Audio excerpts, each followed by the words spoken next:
Hi everyone! So I made this video guys dahil alam kong marami talagang naka-experience sa inyo na nagkaroon ng issue sa content policy monetization kay Facebook. And gusto kong i-share yung ginawa ko guys dahil as in within that day naayos ko talaga siya. So March 19 ng umaga guys, nalaman ko nga nung tiningnan ko sa aking professional dashboard, nakita ko doon na naka-X na yung content monetization policy ko kay Facebook. Noong una nga akala ko nang dahil sa live ko, dahil nung gabi na yun nag-live ako bago ko nakita na naka-X yung content policy monetization ko. Kaya ang ginawa ko guys, kasi everyday nag-screenshot ako ng aking professional dashboard and nakita ko doon March 18, naka-X na siya, 17 naka-X na, 16 naka-X na, 15 naka-X na. And nakita ko yung March 14, naka-check pa. So tiningnan ko agad yung mga videos ko nang ni-upload ko nung March 15 and doon ko nalaman guys na yung mga videos na na-upload ko that day ay yun yung galing sa profile ko na account na dinownload ko doon bago ko dinilit at in-upload ko dito sa aking Facebook page. So walang pagkakaila guys na yun talaga ang dahilan kung bakit naging X or nagkaroon agad ako ng issue dyan sa aking content policy monetization.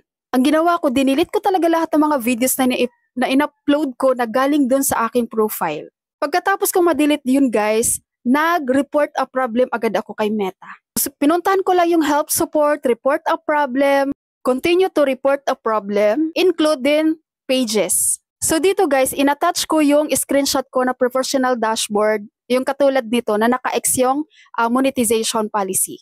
And dito guys sa letter, alam nyo bang napakasimple lang talaga ng nilagay kong letter dyan. Ang sabi ko lang dyan, Dear Meta, as per checking my professional dashboard, I have issue on content policy monetization. Kindly check please. Tapos nilagay ko rin yung link ng aking FB page. So sinabi ko doon, below is my link of my FB page. Tapos yun lang guys, sinend ko na. Then habang nakapag-report ako nun kay Meta guys, kung kani-kanino na akong content creator nagtatanong, nagko-comment ako sa mga gumagawa ng tutorial katulad yan and yan. No? So dito sa pangalawa guys, sinabi niya na nag-delete daw siya ng mga videos, which is nagawa ko naman na yon so bago ako nagtanong sa kanya. Tinanong ko rin siya dyan, sabi niya 1 week daw bago bumalik. So sabi ko, sige antayin ko na lang ng 1 week. Dahil yung iba talaga nakikita ko magwa 1 year na daw, meron pa rin silang issue dyan sa content policy monetization. And then ito na guys, pagdating ng mga around 7 PM, no, naisip ko lang ulit tingnan ang aking professional dashboard. Kasi monitor ko yung aking watch minutes dahil nababawasan na nga ako dyan, lumagpas na ako ng 60 days. And boom, guys!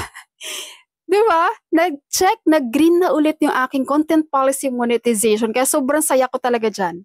So ganun lang siya guys. Alalahanin nyo, no? Kung hindi nyo na maalala kung kailan kayo may nag-upload ng video na against sa policy ni Meta, mag-delete kayo ng mga old videos nyo, guys. Tapos, like what I did, mag-report a problem kayo para ma-review ulit ni Meta yung inyong mga page or inyong profile.